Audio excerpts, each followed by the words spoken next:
로마서 강의 두 번째 시간이 되겠습니다.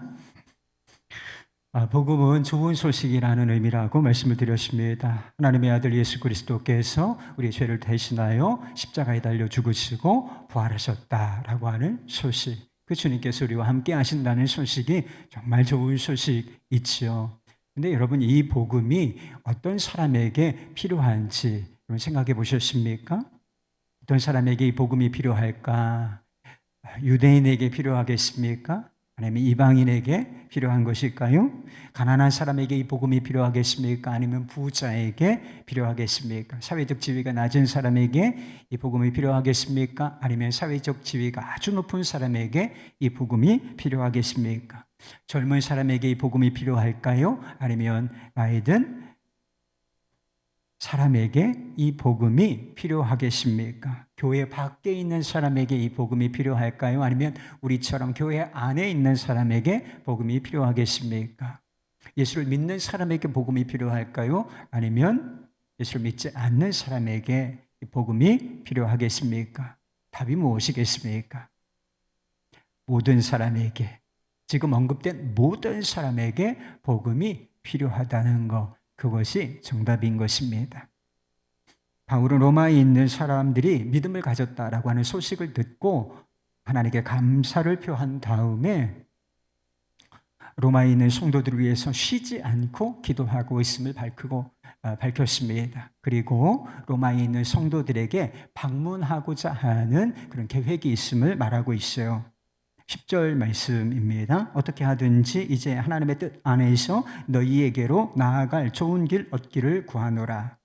13절 말씀에 보면 전에도 여러 번 로마를 방문하고자 하는 계획이 있었는데 그 길이 막혔노라고 말하고 있음을 보게 됩니다. 어떤 사도 바울 계획이 섰는데 그 계획을 가로막는 어떤 방해가 있었음을 이야기하고 있는 것이지요. 그러나 이 당시까지만 해도 사도 바울은 로마를 방문하고자 하는 그 계획을 포기하지 않고 있음을 말하는 것입니다. 어찌하든지 로마에 가보려고 한다는 것입니다. 지금은 그러나 아직 상황이 열리지 않았기 때문에 하나님의 뜻 안에서 그분의 허락하심을 기다리고 있다, 이런 의미로 말하고 있는 것이지요. 사도 바울이 도대체 왜 로마에 가기를 원했을까요? 당시 로마는 엄청난 도시였어요. 이외에 이 로마라고 하는 엄청난 대도시, 세계의 중심이라고 그 당시 알려진 이 도시에 가기를 원했던 것일까? 15장쯤 가면 보다 더 구체적인 계획을 밝히고 있는데 로마가 최종 목적지는 아니었습니다. 전도 여행을 쭉 하고 3차 전도 여행을 마친 시점에서 로마를 거쳤다가 서바나라고 하는 지역까지 가려고 하는 계획이 있다는 것입니다. 이 서바나가 어디냐? 지금으로 말하자면 스페인이에요. 스페인으로 가서 복음을 전하려고 했던 것입니다. 그러면 로마가 중간 기착점인데 로마로 가서는 도대체 무엇을 하려고 했던 것일까? 12절 말씀에 그 이유가 나오지요. 이는 곧 내가 너희 가운데에서 너희와 나의 믿음으로 말미암아 피차 안위함을 얻으려 함이라. 바울은 사도였습니다. 이 당시에 사도는 12명밖에 없었다니까. 사도는 엄청난 영적 권위를 가지고 있는 그런 사람이었습니다. 그리고 사도 바울은 아주 영적 수준이 대단히 사도 바울부터 영적 수준이 높은 사람이 누가 있다. 그 당시에도 아마 쉽지 않은 그런 영적으로 수준이 높은 사람이지 아니었겠습니까? 그는 환상과 괴시를 보는 사람이었고 고린도후서 12장에 보면 한 가지 경험을 이야기하는데 자기가 셋째 하늘에 갔다 왔다는 거예요. 알아듣기 쉽게 이야기하면 천국을 보고 온 적이 있다. 그럼 천국 보고 온 사람이 있어요? 그리고 사도 바울이 쓰신 서신, 이것이 지금 우리가 다 보고 있는 하나님의 감동하심으로 말미암아 기록된 성경이 되지 않았습니까? 이 정도면 사도 바울의 영적 수준을 따라갈 수 있는 사람이 누가 있다고 말할 수가 있겠습니까? 그런데 로마 교회 성도들과 믿음의 교제를 통하여 피차 안위함을 얻으려 한다라고 말하고 있는 것입니다. 영적으로 수준이 높은 사람이 있어요. 그보다 낮은 단계에 있는 사람이 있습니다. 둘이 만나서 교제를 해요. 그러면 영적으로 높은 단계에 있는 사람이 낮은 단계에 있는 사람에게만 유익을 줄 수 있는 것이, 위로를 줄 수 있는 것이 절대로 아니라는 사실을 밝혀주고 있는 것이 있지요. 그래서 믿음 안에서의 교제, 성도의 교제는 영적 단계와 상관이 없이 세상에서 무슨 일을 하든지 사회적 지위가 어떠하든지 상관없이 다 유익하다는 거예요. 정말 우리가 마음을 열고 주의 사랑 안에서 교제하고자 한다면 모두에게 유익한 것, 이것이 성도의 교제의 축복임을 믿으실 수 있기를 바랍니다. 성도의 교제도 로마에 가고자 하는 중요한 목적이었지만 이것을 포함하는 더 근본적인 목적이 있음을 또한 이야기하고 있음을 보게 돼요. 15절 말씀입니다. 그러므로 나는 할 수 있는 대로 로마에 있는 너희에게도 복음을 전하기를 원하노라. 로마에 있는 너희가 누구이겠어요? 지금 이 편지를 받을 로마 교회 성도들을 말하고 있는 것이 아니겠습니까? 스페인까지 가서 복음을 전하려고 했던 것은 얼마든지 이해가 돼요. 그래서 예수님께서 명령을 주실 때 예루살렘으로부터 시작하여 땅끝까지 이르러 내 증인이 될 것이다. 복음의 지경, 복음이 전파되어야 할 목적지를 아주 선명하게 보여주셨던 적이 있습니다. 아주 협소한 지역이 아니라 확대되고 확대되어서 땅끝까지 지구상에 있는 모든 나라와 민족에게까지 복음을 전파하라, 이런 명령을 주시지 않았습니까? 그런데 당시에는 사람들이 스페인을 어떻게 생각하고 있었느냐? 땅끝이라고 생각했어요. 그래서 3차 저연도 여행을 마치고 이 땅끝이다, 목표 지점을 정한 거예요. 그래서 로마를 거쳐서 스페인에게까지 복음을 전하려고 했던 거 얼마든지 이해가 되지요. 그리고 로마라고 하는 대도시에 가서 믿지 않는 사람들을 대상으로 복음을 전하려고 했던 거 얼마든지 이해가 됩니다. 로마라고 하는 도시는 당시에 가장 큰 도시였는데 거기에 믿는 사람들이 얼마나 있었겠어요. 믿는 사람들이 있다라고 하는 소식을 들었지만 아주 소수에 불과하지 않았겠습니까? 얼마든지 이해가 되는 상황이에요. 그러나 바울이 복음을 전하려고 하는 1차적인 대상은 누구였다는 거야? 로마에 있는 너희, 내가 로마 교회의 성도들을 대상으로 복음을 전하려고 했다라고 하는 것입니다. 로마 교회 성도들을 한번 생각해 보세요. 이 사람들은 불신자 아닙니다. 성도라고 부르심을 받은 사람들, 예수 그리스도의 것이라고 말했어요. 그리고 오늘 본문 말씀에도 보면 이 사람들의 믿음이 온 세상에 전파된 것을 인하여 하나님께 감사한다. 사도 바울도 이 사람들이 믿음의 사람들이라고 하는 것을 인정하고 있지 않습니까? 그런 사람들에게 복음을 전하려고 하는 것이 자신의 계획이라고 노골적으로 밝히고 있는 것입니다. 어떤 그리스도인들 중에서는 복음이라고 하는 것이 불신자들에게만 필요한 것이다, 이렇게 생각하는 사람들도 있는 것 같습니다. 조금 더 확장해서 아직 믿음이 견고하지 않은, 믿기 시작한 지 얼마 되지 않은 초신자들, 이런 사람들에게만 복음이 필요한 것이다, 이렇게 생각하는 경향성이 있어요. 정말 한번 회심하고 나면 복음이 필요 없는 것이겠습니까? 그 다음에는 조금 더 수준이 높은, 복음보다 더 깊이가 있고 수준이 높은 무엇인가를 찾고 그것을 배워야 하는 것이겠습니까? 절대로 그렇지 않다는 사실을 이야기해주고 있는 것입니다. 사실 복음을 들을 필요가 없어지는 때 같은 것은 존재하지 않습니다.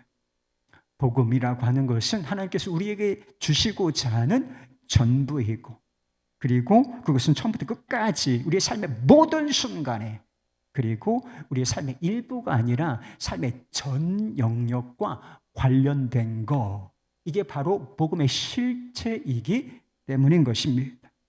조금 더 구체적으로 이미 복음을 믿은 사람들이 예수 그리스도의 이 복음, 십자가 복음을 계속하여 들어야 하는 이유가 무엇일까요? 근본적인 이유가 있는데 이 복음, 이 복음의 위대성, 그리고 복음의 깊이 때문이라고 하는 것입니다. 그럼 복음이 뭐죠? 하나님의 아들 예수 그리스도께서 우리를 위하여 죽으시고 부활하셨다. 예수 그리스도를 마음으로 믿고 입으로 신하면 모든 죄가 용서받고 구원을 얻으며 하나님의 백성이 된다. 천국을 소유한 자가 된다. 그럼 이게 복음이 아니겠습니까? 대단히 단순해 보이죠. 이거 붙들면 되는 거예요. 그래요. 복음은 대단히 단순한 것입니다. 공부를 많이 하고 지적인 수준이 높은 사람, 이해력이 높은 사람만 복음을 듣고 이해할 수 있는 그런 게 아니라는 것입니다. 누구든지 이 메시지가 아주 분명하고 단순하고 명료하기 때문에 누구든지 이해할 수 있다는 거예요. 다르게 말하면 복음이 너무 복잡하고 어려워서 이해를 못해. 그래서 믿을 수가 없어. 그래서 지옥에 가는 일 같은 것은 아예 존재하지를 않는다라고 하는 것입니다. 그러나 단순해 보이는 이 진리 안에는 엄청난 내용이 들어있는 것입니다. 복음은 단순한 것이지만 그 본질은 우리가 상상하고 표현할 수 없을 정도로 위대하고 심오한 것이다 라고 하는 것입니다.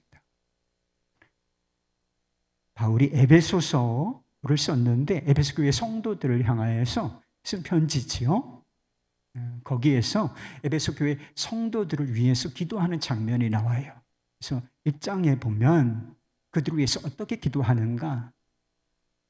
그들에게 지혜와 계시의 영을 주시도록 기도하고 있음을 본다는 것입니다. 말하자면 성령께서 우리에게 영적인 이해력을 주시도록 기도하고 있는 것인데 왜 이런 이해력, 지혜와 계시의 영을 구하고 있는지를 그 다음에 말하고 있어요. 에베소서 1장 18절 19절 말씀, 너희 마음의 눈을 밝히사 그의 부르심의 소망이 무엇이며 성도 안에서 그 기업의 영광의 풍성함이 무엇이며 그의 힘의 위력으로 역사하심을 따라 믿는 우리에게 베푸신 능력의 지극히 크심이 어떠한 것을 너희로 알게 하시기를 구하노라. 복음의 본질, 그리고 그 복음을 믿었을 때 우리에게 주어지는 그 복음이 가져다 주는 축복, 이것을 설명하는 방법을 한번 보십시오. 이것을 설명하는 단어들을 한번 보시기를 바랍니다. 영광을 알아요? 영광이 풍성한, 그리고 힘의 위력, 능력의 지극히 크심. 한마디로 말하면 이 복음, 그리고 복음이 가져다 주는 이 영광과 축복은 정말 엄청난 것이고 놀라운 것이다. 설명해내기가 어려운 것이다. 이런 의미를 담고 있는 거예요. 에베소 교회 성도들이 전혀 모르는 것이라고 할 수는 없지만 이 복음의 위대성에 비하면 안다고도 할 수가 없기 때문에 지혜와 계시의 영을 주사 이것을 더 복음의 본질을 알게 해 주십사, 이렇게 기도하고 있었던 것입니다. 뒤에 가서 3장, 에베소 3장에서는 그리스도의 사랑을 알아요. 그리스도의 사랑을 알 때 어떻게 알기를 원하는가, 그 너비와 깊이와 높이가 어떠함을 알게 해달라는 기도도 나오는 것을 보게 됩니다. 여러분은 우리 주 예수 그리스도의 사랑, 그 사랑을 알고 계십니까? 그 사랑의 너비와 깊이와 높이, 사랑도 분량이 있는 것 아니겠습니까?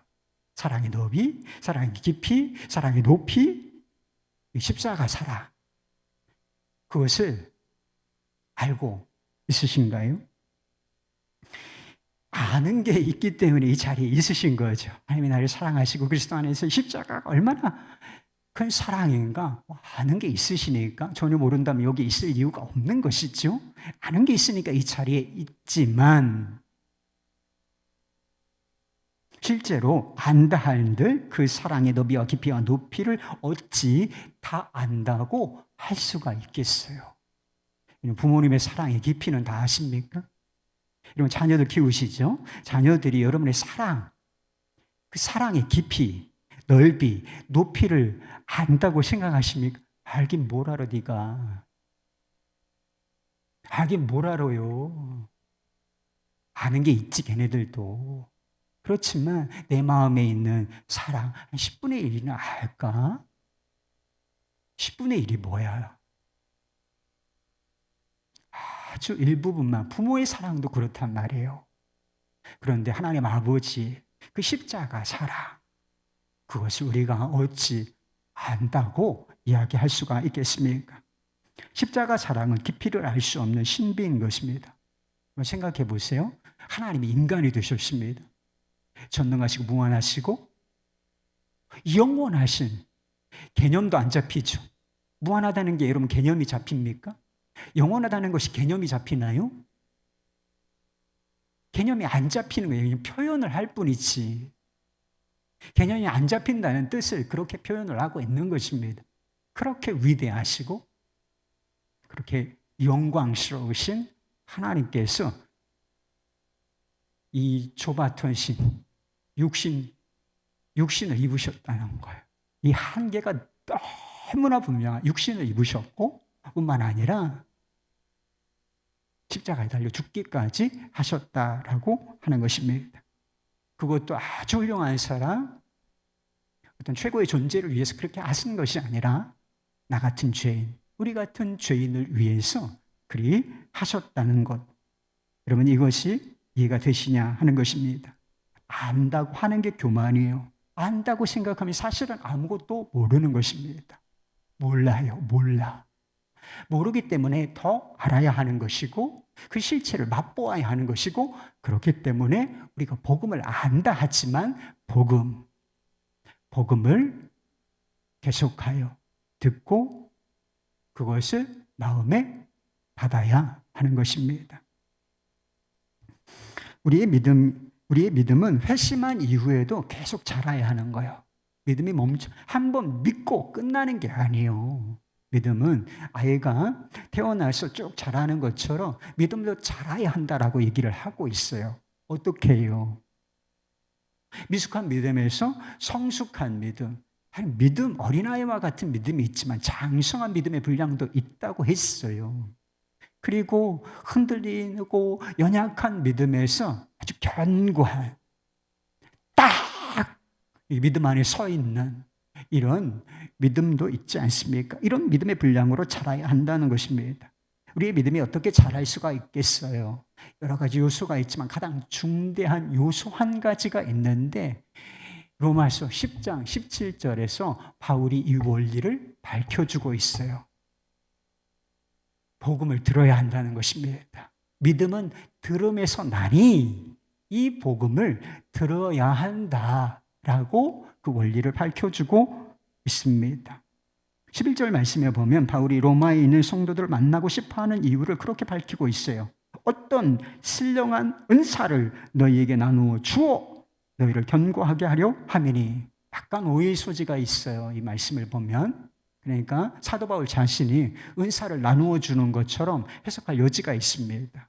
그러니까 방언의 은사, 예언의 은사, 치유의 은사, 지식의 은사, 통변의 은사, 뭐 이런 은사를 자기가 가지고 있다가 이렇게 막 떼어주는 것처럼, 너 방언 받아라, 통변 받아라, 예언과 지식의 영을 받으라, 이렇게 나누어 줄 수 있는 것처럼 묘사가 되어 있지만 본질은 그렇지가 않다. 바울이 은사가 어디서 오는지 잘 알았고 이 은사에 관한 이야기를 이 로마서에서도 또 고린도 전서에서도 다 이야기하고 있어요. 은사는 사람이 주는 게 아니라 성령 하나님이 주시는 것입니다. 성령 하나님이 원하시는 사람들에게 주권적으로 주시는 것이 성령의 은사란 말이에요. 근데 이게 무슨 뜻이냐? 신령한 은사를 나누어 주기를 원한다라고 하는 것은 하나님이 내게 주신 신령한 은사를 통하여 그 은사를 활용하여 내가 너희들에게 유익을 주고자 한다, 이런 뜻이 되는 것입니다. 그럼 바울이 받은 신령한 은사가 뭐가 있겠어요? 치유의 은사도 받은 사람이야. 이 사람 그래서 심지어는 바울이 손수건을 가지고 얹고 가서 기도하면 병이 나았다니까. 근데 여기서 말하고자 하는 이 신령한 은사는 성령으로 가르치고 복음을 설교하는 은사를 말하는 것입니다. 그 은사를 통하여 로마 교회 성도들이 이 믿음이 견고해질 수 있도록 돕기를 원한다라고 하는 것입니다. 바울이 지금 편지를 쓰고 있어요. 근데 바울이 편지를 쓰는 이유는 로마에 가서 그 일을 하고 싶은 거예요. 말씀을 가르치고 복음의 말씀을 성령의 권능으로 말미암아 전파하여 그들의 믿음을 견고하게 하고 싶은 마음이 있지만 아까 말했잖아요. 그 길이 막혔다고. 그래서 그 일을 만나서 현장에서 할 수 없기 때문에 지금 이 편지를 쓰고 있는 거예요. 그래서 말로 해야 할 설교를 가르치는 글로 쓰고 있는 것이라고 하는 것이죠.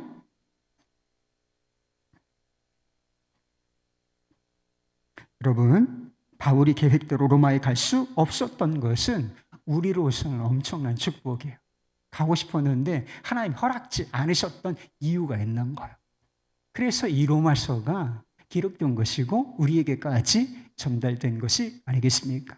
그리고 지난주에 말씀을 드렸던 것처럼 복음으로 처음부터 끝까지 복음으로 가득 찬 이 로마서를 통해서 역사상 수없이 많은 사람들이 회심을 경험하였고 그리고 믿음이 견고하여지고 종교 개혁이 일어나고 부흥운동이 일어나는 이런 놀라운 역사가 일어난 것은 로마에 갈 수가 없었기 때문에 그래요. 복음이 글로 메시지로 써졌기 때문에 우리가 이러한 축복을 누리고 있는 것입니다. 예전에 한 성도님의 양육수료 간증을 들었던 적이 있어요. 약간 긴 듯한데 제가 읽어드려 볼게요. 예수님을 알기 전에 저는 한 친구가 저를 보고 마치 걸어다니는 시체 같았다고 말할 만큼 슬픔과 근심에 눌려 기쁨을 알지 못하는 사람이었습니다. 거의 매일 잠들기 전이면 내일 아침에 깨어나지 않기를 바랐고 삶이 허무하고 두려워 술에 취해 지내는 날이 많았습니다. 그러나 예수님을 구주로 영접한 이후 제 삶과 내면에 많은 변화가 생겼습니다. 거의 매일 마시던 술을 완전히 끊게 되었고 늘 죽고 싶었던 마음도 사라졌습니다. 그렇게 믿기만 했던 아버지를 사랑하게 되었습니다. 하나님이 주신 좋은 것들이 다 헤아릴 수 없을 만큼 많지만 그 무엇보다도 예수님이 저에게 가장 귀한 보배가 되어주신 것과 그 무엇도 끊을 수 없는 그 사랑을 알게 하심을 참으로 감사합니다.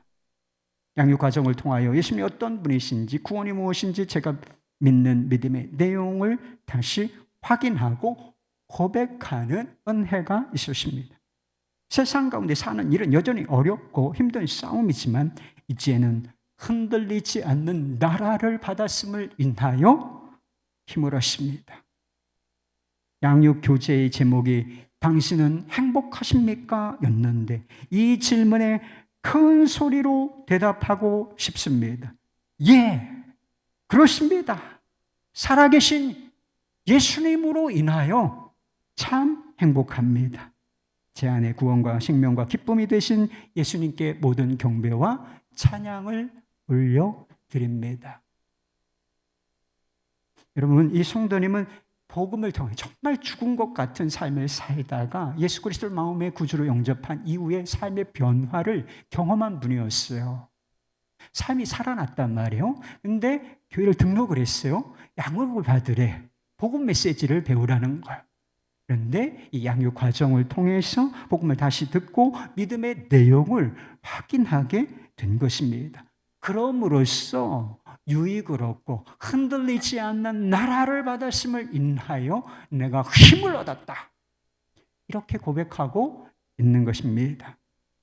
회심한 이후에도 복음을 들어야 믿음이 견고해질 수 있는 것입니다. 그럼 반대로 한번 생각해 보세요. 복음을 계속 들어야 복음을 알지만 그 복음의 내용 정말 어마어마하게 심오한 이 복음을 계속 듣고 접해야 믿음이 자란단 말이에요. 그런데 이게 차단됐다고 한번 생각해 보세요. 공동체에서 복음이 선포되지 않는데 다든지. 이 강단에서 복음을 들을 수가 없어. 그리고 나도 복음을 찾지 않아. 성경을 읽지 않고 복음에 우리가 접하지 않은 이런 일이 한동안 계속된다고 한번 생각해 보십시오. 당연히 우리의 믿음이 곤두박질 치게 되어 있는 것 아니겠습니까? 믿음이 견고해지는 것이 아니라 믿음이 굳어지게 되어 있어요. 견고하다, 굳어진다, 이건 완전히 다른 거잖아요. 삶이 변화되는 것이 아니라 변질되게 되어 있는 것입니다.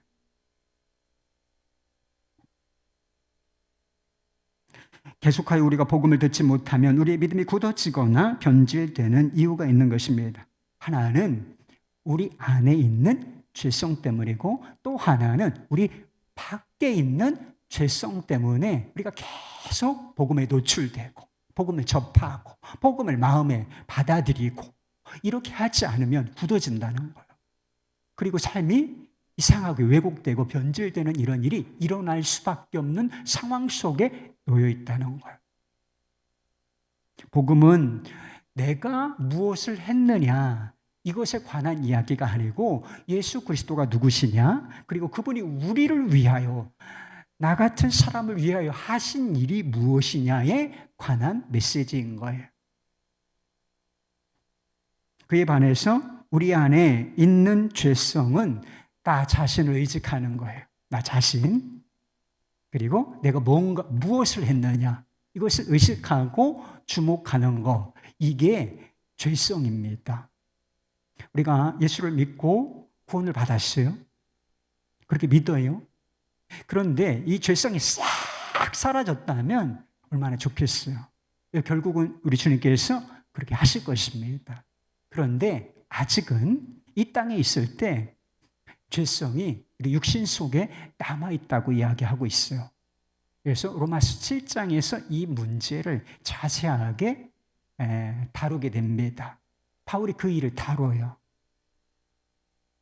이런 상황에 있는 사람들이 나는 죽고 예수로, 나는 죽고 예수 생명으로 사는 이 복음을 듣고 그 복음을 진리로 붙잡지 않으면 어떤 현상이 일어나겠어요?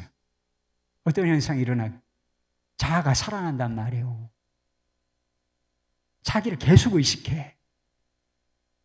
자기 중심적으로 살아가게 되어 있다는 것입니다. 자기 중심성이라고 하는 이 죄성에 휩쓸려 갈 수밖에는 없다라고 하는 것입니다. 그래서 자기를 의식하면서 뭔가 잘하는 게 있어요. 잘했구나. 오, 이게 내가 한 거 아니겠어? 이러면서 교만해지고, 반대로 뭐가 잘 안 됩니다. 실패해요. 사람들이 인정을 받지 못합니다. 그러면 좌절하고 낙심하고 막 천국에 올라갔다 지옥에 내려왔다, 막 업 앤 다운, 업 앤 다운, 업 앤 다운. 안정성이 없어요. 믿음은 견고한 거란 말이에요. 어떤 상황 속에서도 흔들리지 않는 거예요. 이쪽으로 가야 되는데 여기에 견고함이라는 게 어디 있어요? 복음을 알지 못하면 기도 생활에도 변질이 와요. 그럼 기도가 뭐예요? 기도는 근본적으로 하나님과의 교제고 사랑 넘치는 교제이며, 그리고 하나님의 나라를 구하는 거예요. 너희는 먼저 그의 나라와 의를 구하라. 이 말씀 못 들으셨습니까? 기도의 초점이 하나님이고 그분의 나라라고 하는 것, 이게 기도의 바른 정의, 방향성이라고 하는 것이죠. 그런데 우리의 기도가 왜 기복적인 기도로 변질되는지 아십니까? 이거 주세요, 저거 주세요, 복 주세요. 그럼 복이 뭔지는 알고 복 달라고 하는 거예요? 여러분들이 있어야 할 것이 정말 뭔지는 알고 이거 주세요, 저거 주세요, 문제 해결을 주세요, 건강 주세요, 돈 주세요, 좋은 차 주세요, 이렇게 구하는 것입니까? 복음이 가지고 있는 그 부요함, 영광스러움을 모르기 때문에 이런 기도를 하는 것입니다. 하나님께서 예수 그리스도의 복음 안에서 내게 필요한 모든 것을 주셨다. 아멘이 안 나오죠, 여러분? 이 진리라니까. 하나님께서 우리에게 필요한 모든 것을 예수 그리스도의 복음을 통해서 예수 그리스도 자신을 주셨단 말이에요. 하나님 자신을 주셨다. 그리스도의 복음 안에서 하늘에 속한 모든 신령한 축복을 주셨다. 이게 진리예요. 이걸 모르니까 여전히 자기를 의식하며 자기 중심적인 그리고 땅에 속한 것, 육신적인 복을 구하는 이런 기도가 저질이 되는. 그러나 바울의 기도를 한번 보시기 바랍니다. 그는 로마 교회 성도들이 믿음을 가졌다는 사실 때문에 자기에게 일어난 일도 아니에요. 로마 교회 성도들이 믿음을 가졌고 그 믿음의 소식이 세상 가운데 전파되었다는 이 소식, 그걸 듣고 나의 하나님께 감사하노라. 하나님 너무 감사해요. 로마에 있는 사람들이 복음을 받아들였습니다. 믿음을 가졌네. 하나님 너무 감사해요. 이렇게 이야기하고 있다는 것입니다. 자기 뜻을 고집하지 않아요. 자기 계획은 있어. 로마를 방문하고 싶은 마음이 여러 번 있었는데 길이 막혔어요. 그래서 하나님보다 앞서지 않는 거예요. 하나님의 뜻 안에서 좋은 길이 열려지기를 기다리고 인내하고 있는 거죠. 하나님의 뜻이 먼저라는 거예요. 그리고 보지 못한 성도들을 위해서 쉬지 않고 기도하고 있어요. 보지 못한 누구가 있습니까? 근데 그 성도들을 위해서 기도하고 있는데 그게 너무 확실하니까 하나님께서 내 증인이시다. 이렇게까지 말하고 있잖아요. 그래서 뭘 위해서 기도하고 있느냐? 복음의 빚진 자다 나는. 이런 심정으로 복음이 전파되기는 이 일을 위해 하나님의 나라죠. 이 일을 위하여 기도하고 있다라고 하는 것입니다. 여러분 이것이 복음의 영광을 알고 그 부요함을 알고 실제로 그것을 누리는 사람들의 기도라고 하는 것입니다. 여러분 우리 안에 죄성이 있을 뿐만 아니라 우리 밖에도 죄성이 있다. 여러분 아셔야 돼요. 안팎으로 죄성이 있는데 죄가 지배하고 있는 세상이 어떤 원리로 돌아가고 있는지 여러분 아십니까? 한 주간 세상에서 살면서 누군가로부터 사랑한다. 이런 말 들어보신 적이 있습니까? 한 주간에 한번 삶을 들어보십시오. 가정을 포함해도 괜찮아요. 사랑해. 사랑해. 내가 너를 사랑하잖아. 힘내. 이런 말 들어보신 적이 있습니까? 은혜라는 말을 들어보신 적이 있어요? 은혜야. 은혜라고 하는 말을 들어보신 적이 있어요? 그리고 용서와 용납이라고 하는 태도를 경험해 보신 적이 있습니까? 듣기도 어렵거니와 경험하기는 더더욱 어려운 것들이 아니겠습니까? 대신 부족하다, 열심히 해야 된다, 모자라, 성공해야지, 일 잘해야 돼, 예뻐야 한다, 성공해야 한다, 인정받아야 한다. 어떤 형태로든지 이런 메시지를 그것이 말로 되든지 무언의 메시지든지 훨씬 더 많이 듣고 살았을 것입니다. 세상은 어떤 원리로 돌아가는가? 적자생존, give and take, 신상필벌 이런 원리로 돌아가고 있기 때문에 사랑한다, 은혜, 용서와 용납 이런 거를 구경하기가 어려운 거예요. 우리가 세상 사는 게 왜 힘들어요? 왜 힘들어요? 세상 사는 것이 힘든 것은 세상에서 이런 태도를 우리가 경험하지 못하기 때문에 적자생존, give and take, 신상필벌, 잘해야 한다, 성공하면 인정받고 실패하면 낙오자야. 이런 상황 속에 놓여 있기 때문에 사는 게 너무 피곤하고 힘들게 안식이란 없게 되는 것입니다. 저는 딸들에게 공부를 잘하라고 말해본 적이 없어요. 그럼 진짜예요. 내가 너희 성적과 상관없이 아빠는 그를 사랑한다. 이런 말을 제가 여러 차례 수십 번도 더 해줬어요. 그러니까 저의 복음을 전한 거예요. 나름대로 아빠의 복음을 전한 거죠. 빵점 맞아도 괜찮아. 빵점 맞아도 아무 상관없다. 아빠는 너를 사랑해. 그런데 요즘에는 아이들이 이 얘기를 듣고서 약간 짜증을 내더라. 아빠 그 얘기 이제 그만하래. 알아들었다. 아빠의 마음을 알겠다. 이런 뜻도 있지만 이 세상을 얘들이 한 10수년 살았거든. 10수년 살아보니까 세상이 어떤 원리로 돌아가는지 감이 잡힌 거예요. 빵점 맞으면 세상은 안 돼. 사랑받지 못해. 아빠 알았어. 하지만 세상은 달라. 이런 느낌이 있는 것이지. 그러나 복음은 세상의 원리를 거스르는 은혜의 메시지인 거예요. 은혜의 메시지가 우리에게 임하였다. 나의 어떠함과 상관이 없어요. 내가 무엇을 했는지 아무 상관없어요. 죄를 지었나요? 실패했나요? No problem. 그것까지도 문제가 되지 않아. 하나님께서 나의 어떠함과 상관이 없이 오직 예수 그리스도 안에서 나를 깊이 사랑하시고 무조건 받아주셨다. 나는 하나님께 받아들여진 존재다. 그러면 이게 복음의 메시지 아니겠습니까? 조건이 실제로 없는 건 아니에요. 있어.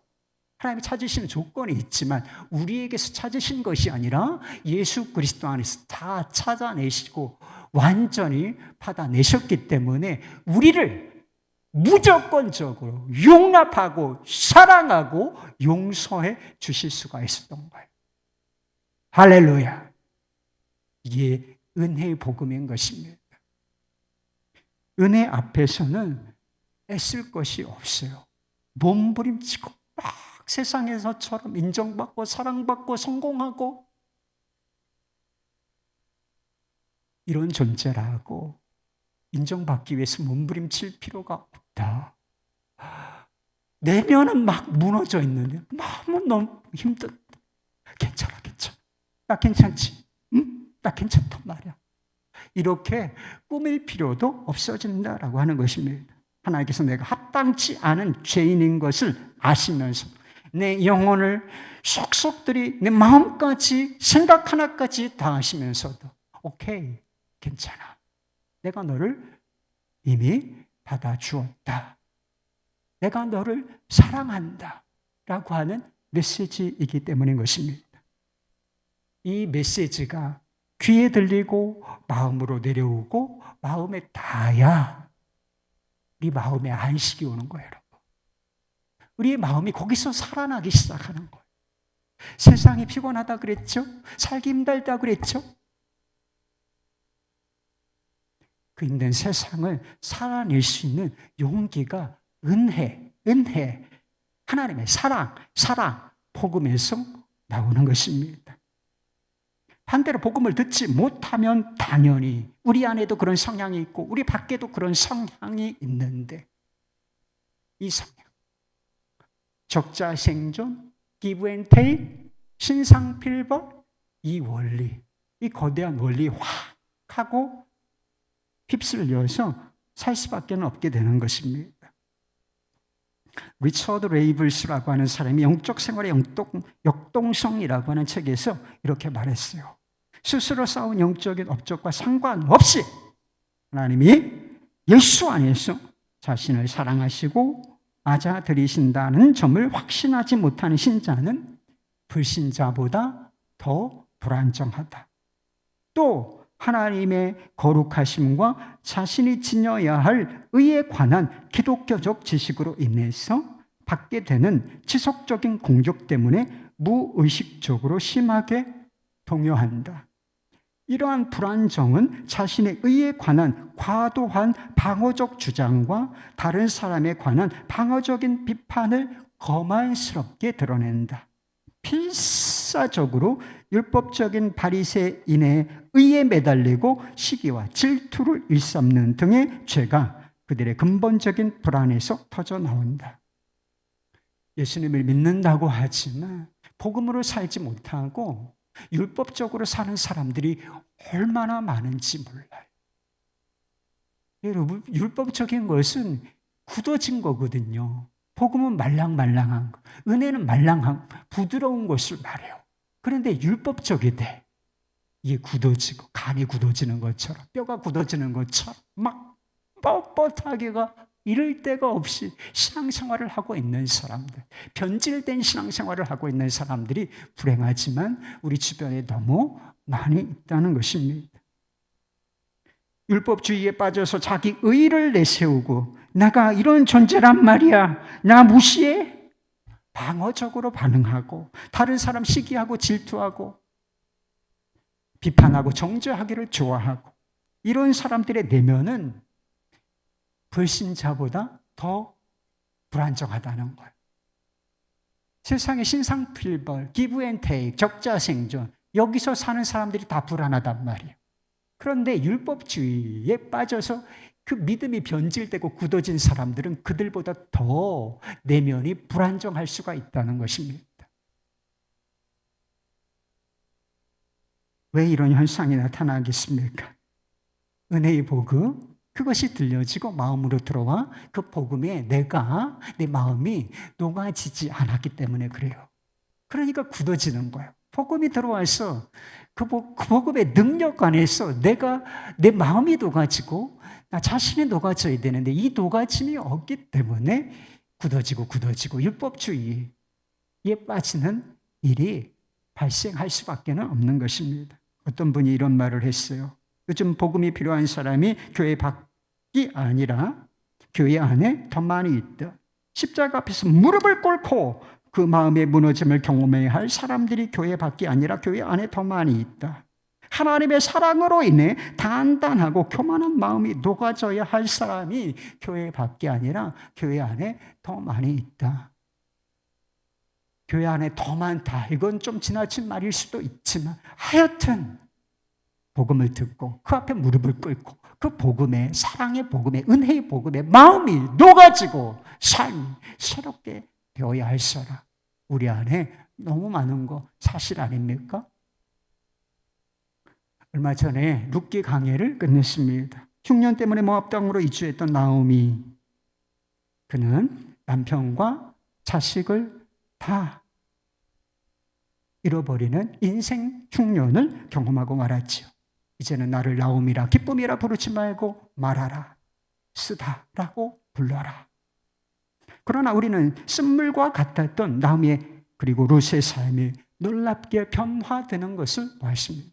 삶에 텅 비어있던 삶의 곳간이 다시 채워지고 넘치도록 채워지고 뿐만 아니라 하나님께서 행하시는 역사, 은혜의 역사의 주인공이 되는 것을 보았다는 것입니다.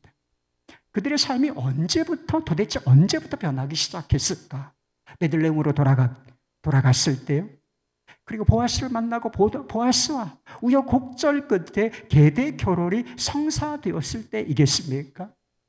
아니에요. 그 출발점은 뭔가 그들의 귀에 들려지는 순간부터 시작되었다고 성경은 말하고 있습니다.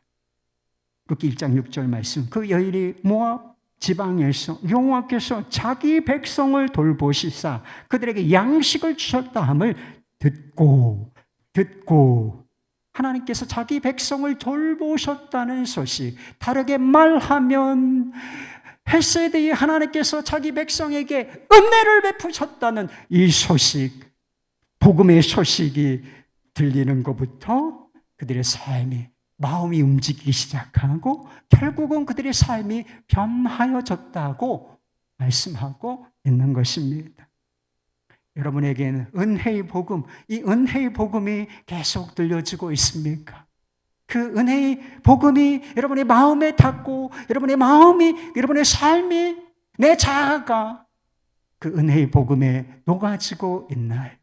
여러분이 이곳에서, 이 주 안에 있는 교회에서, 이 강단에서 복음이 선포되지 아니하고 그 은혜의 복음이 들려지지 않는다면 여기를 도망치십시오.